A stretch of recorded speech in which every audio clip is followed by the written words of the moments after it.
Hi. Have you ever set out on a journey and ended up somewhere completely different to where you'd planned? I don't necessarily mean because you had trouble with the sat-nav. I don't mean one of those mystery tours where you go in a coach and the destination's kept secret.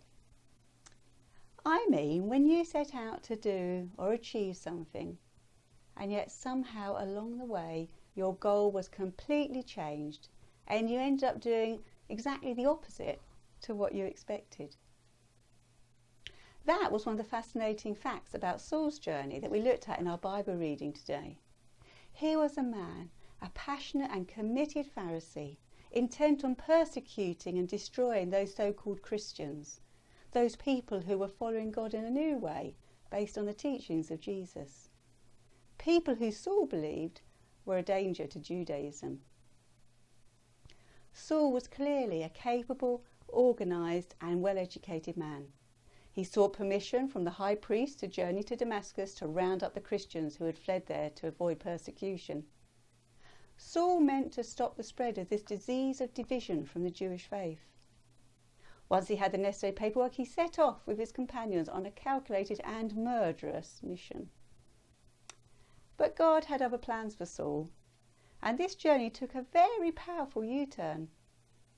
Not in the direction Saul was physically going, but in his beliefs and actions for the rest of his life. He was transformed from persecutor Saul to preacher Paul.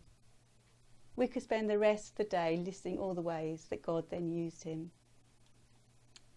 I talk about journeys a lot. I think that's probably because we are all journeying, even if we're sitting still. We journey through life stages, and apparently I'm in the autumn years of mine, and we journey through our faith. Sometimes taking big steps forwards, sometimes backwards, and sometimes we're just marching on the spot for a bit. But we are all journeying.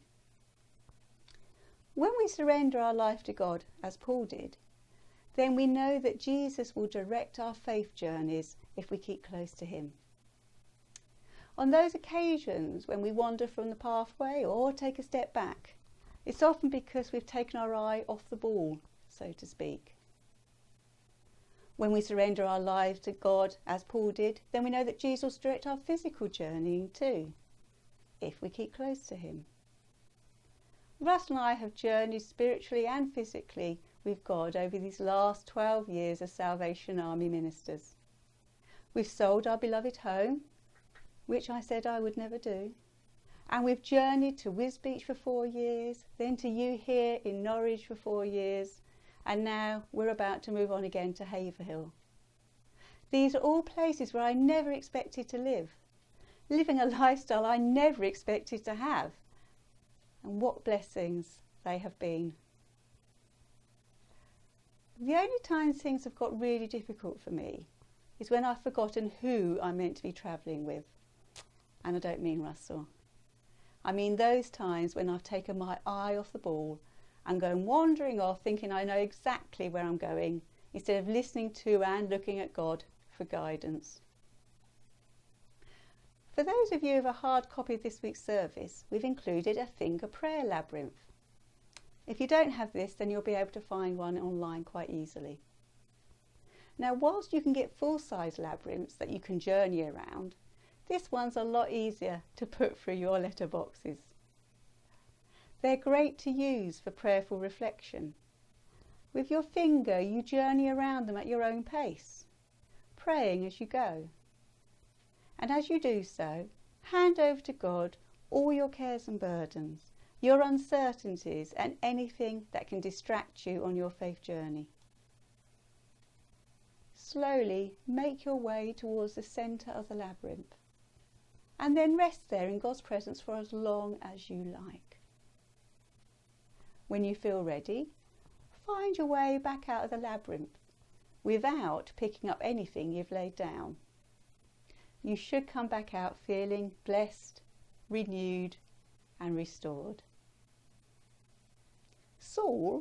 Paul, made a life-changing journey, found Jesus in the midst of it and came out a new man with a new life plan and new priorities.